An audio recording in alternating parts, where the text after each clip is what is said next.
கர்த்தருடைய மகா பரிசுத்த நாமத்திற்கு ஸ்தோத்திரம் உண்டாவதாக. 2 கொரிந்தியர் 2ஆம் அதிகாரம் 14ஆம் வசனம்.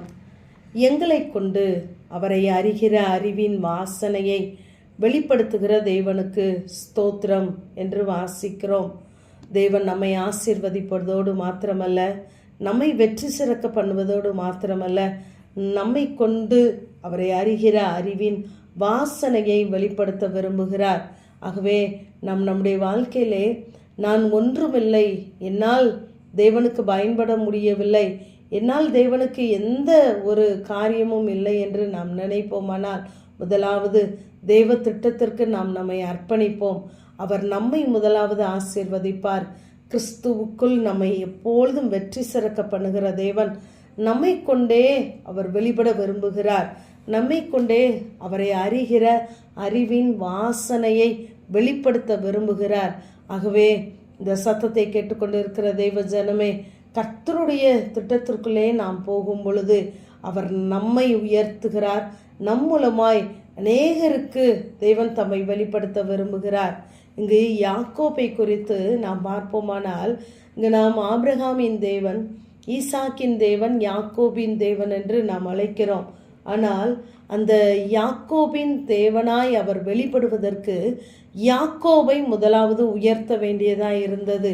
இங்கு அவன் வெறும் கோலும் கையுமாக அங்கு தன் வீட்டை விட்டு கடந்து வருகிறான். ஈசாக்கு அவனை அனுப்பி வைக்கிறார்.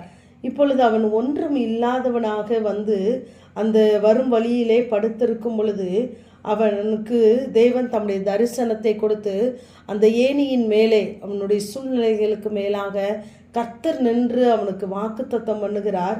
நீ போகிற இடமெல்லாம் நான் உன்னை காத்து இந்த தேசத்திற்கு உன்னை திரும்பி வர பண்ணுவேன், நான் உனக்கு சொன்னதை செய்யுமடவும் நான் உன்னை கைவிடுகிறதில்லை என்று ஒரு வாக்குத்தத்தத்தை கொடுக்கிறார்.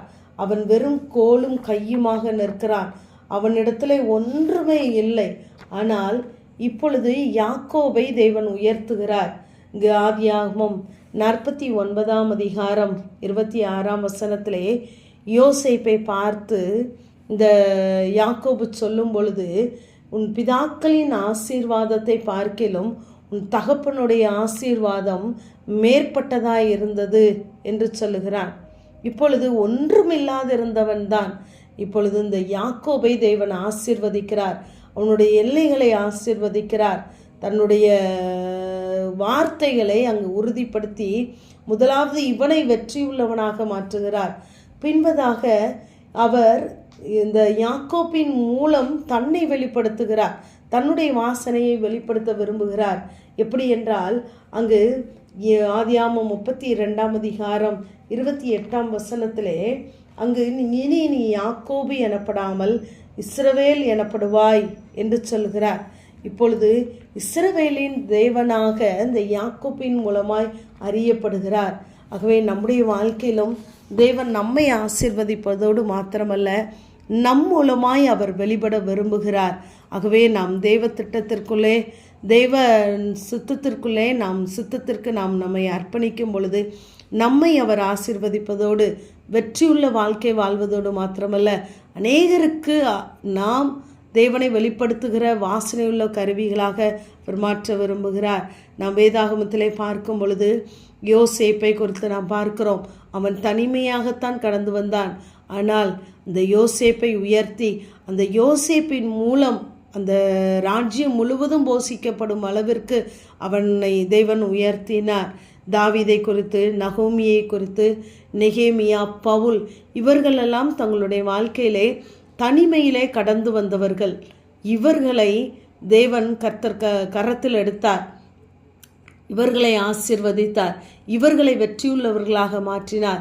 பின்பு இவர்கள் மூலம் தன்னுடைய வாசனையை அவர் வெளிப்படுத்தினார்.